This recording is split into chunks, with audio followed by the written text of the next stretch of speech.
I'm here to thank you.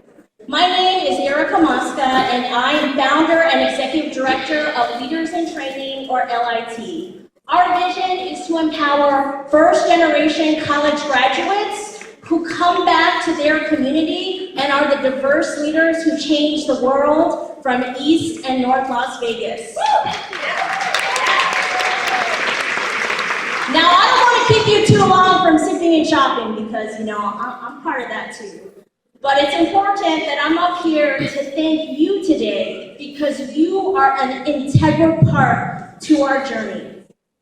As a daughter of a Filipino immigrant and the very first person in my family to graduate from college, my parents laid the foundation for me to be a woman on the move. And they're here today, so we give them a round of applause. They're there. They reminded me that with hard work, I would succeed, but not only succeed for me and my family, but so that we could help other people. They ensured I could be a woman on the move. And then in 8th grade, when my middle school did not put me in accelerated classes, even though I had the academic achievement, because I didn't fit the archetype of a typical student, my 7th grade teacher, Roselle Jackson, she walked right into that principal's office and she got my classes changed.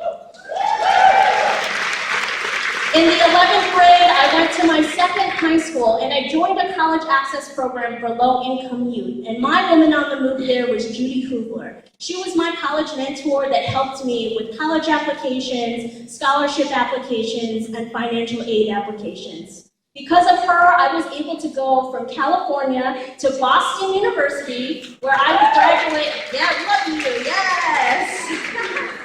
I worked 2 jobs to put myself through school, but I still graduated summa cum laude. And I had a woman on the move. This is why we love women. They're like the most important people ever. We love you. And our male allies. I see you out there. Thank you. When I was at BU, one of my deans, she was the dean of the whole college, and she was my woman on the move because she really got to know me. And when I was a sophomore, she took me aside and she said, Erica, you should apply to Teach for America. I didn't know what that was. I didn't know I wanted to be a teacher. But then when I was a senior, I listened to her. I applied to Teach for America, and in 2008, Las Vegas Valley picked me, and I moved here. I started teaching 5th grade a couple blocks north of East Charleston and North Nellis at Gold Park Elementary School. Today, I live 16 houses down from my placement school. My principal, Dr. Jacqueline Gillespie, was my woman on the move. She took a keen interest in mentoring me and helping me with my leadership development. And in fact, 4 years later, she would be the reason LIT could start because she gave us an elementary school portable for free for our high schoolers. But before that, in 2010, I completed a master's degree in education, policy, and management at Harvard's Graduate School of Education, and Dr. Bridget Terry Long was my woman on the move. She was my first ever woman professor of color, and I was not supposed to be in this class. It's called The Role of Policy in College Access and Success. It was a PhD level course, but she saw my passion for first-generation youth, and she let me in the class. And that is the class where I wrote the nonprofit proposal for Leaders in Training.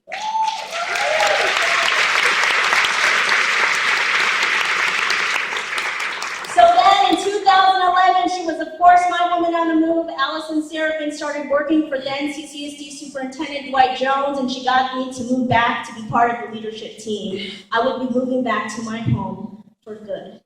And then from there in 2012, LIT started because of women who helped me move. I left my job to make $0. We had a less than $10,000 budget, and people like Robin Ford, who was Leader Angel's mom. She didn't have a high school diploma herself, but she was at every single event, making sure the kids had food, because I forgot about that part. And she was making sure she could transport them. To someone here today, Lindsay Eames, she's over there. We didn't even know what we were doing, but Miss Eames donated to every campaign. She went to every event and is functionally my personal chief of staff. Thank you, Lindsay. To Irene Bustamante Adams, who's also here today, who said, yes, your kids can be the leaders. Let's bring them up to Carson City and talk truth to power. And finally, we all know in the WLC World was Miss Brooke Fetter. 2 years ago, Brooke made sure I came to this event, and I sat just where you are, and I thought, we do not belong here. My small little nonprofit should not be here. I should not be here. But a multitude of women helped me be on this journey, to be on this stage today, to be a woman on the move. In the past 2 years, LIT has grown from 1 staff member with no salary and multiple jobs, me, to 4 people, 150 students from the 9th grade to college seniors with a 100% 4-year college acceptance rate and a 92% college persistence rate.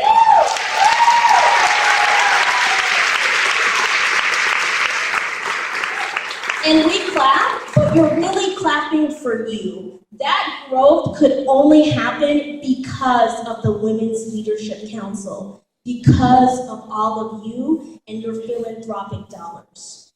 You are why Leader Linda, who is a junior at UNR, runs citizenship fairs in Washoe County. Why Leader Angel, whose mom I just talked about, in 10 weeks, she will walk across the stage as a college graduate, our first who's been with our program for 7 years.